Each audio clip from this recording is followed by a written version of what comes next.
J'avais une to-do list qui se remplissait plus vite qu'elle se vidait, et j'avais des journées avec un rythme effréné. En fait, j'avais vraiment l'impression d'être un hamster dans sa roue. Je m'appelle Caroline, j'ai 42 ans, j'ai travaillé pendant 18 ans dans la communication, et il y a quelques mois, j'ai tout plaqué pour devenir pâtissière. J'ai été épanouie pendant de longues années. C'est vraiment un boulot auquel j'allais avec une pêche pas possible le matin. Et puis, c'est vrai que sur la fin, c'était plus la même chose. Le plaisir n'y était plus. Je me rendais compte finalement que mon travail avait perdu du sens au quotidien.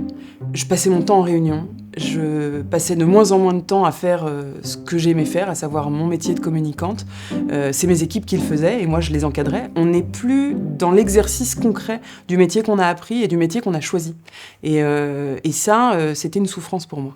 Donc on envisage de changer de boulot et on regarde les annonces, les offres d'emploi, etc. Puis on s'aperçoit que finalement, c'est pas en changeant de boîte que le problème va changer. C'est le métier qu'il faut changer.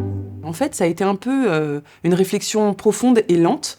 Pendant le Covid, la boîte dans laquelle j'étais et que j'adorais, a traversé une crise assez profonde. Je me suis dit, si on coule, je plaque tout et je me lance dans la pâtisserie. Sauf que finalement, le bateau n'a pas coulé. Mais pour mon petit projet perso, c'était presque une déception. Parce que ça m'aurait poussé à prendre une décision que je rêvais de prendre en cachette, mais que j'avais pas le courage de prendre. Changer de vie et tout plaquer, c'est avoir le courage de dire je sais ce que je quitte et je sais pas ce que je vais trouver demain. Et c'est pas évident.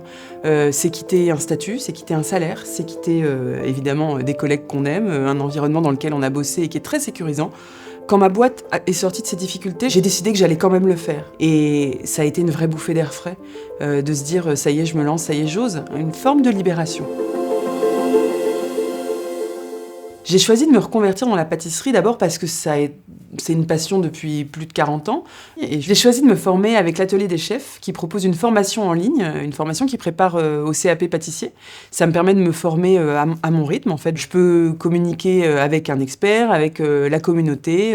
J'envoie des photos de mes créations. Alors en ce moment, je suis en stage dans un hôtel 5 étoiles où je suis dans le labo pâtisserie. Parce que la particularité du CAP pâtissier, c'est qu'on a l'obligation de faire plusieurs semaines de stage.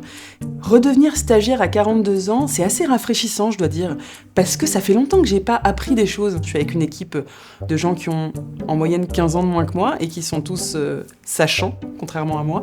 Donc je suis repartie de zéro, je suis la petite jeune, enfin la vieille petite jeune qui apprend son métier. Ce qui me plaît beaucoup dans cette nouvelle vie de pâtissière, c'est la satisfaction du travail accompli. Avant, quand je lançais un projet, d'abord il durait des semaines, ensuite ça impliquait tout un tas de personnes, c'était compliqué, il était parfois abandonné, parfois poursuivi, etc. Et il m'appartenait pas totalement. Il y avait beaucoup de mots, beaucoup de politique, et finalement beaucoup de vide. Et aujourd'hui, le vide, je l'ai rempli par de la crème pâtissière. C'est très concret, c'est de la gourmandise. C'est de la nourriture, ça naît dans mes mains, c'est mangé par quelqu'un et en fait, ça a une forme d'utilité que je ne trouvais pas avant. Ça apporte une forme de paix et de satisfaction que je n'ai pas connue dans mon ancienne vie.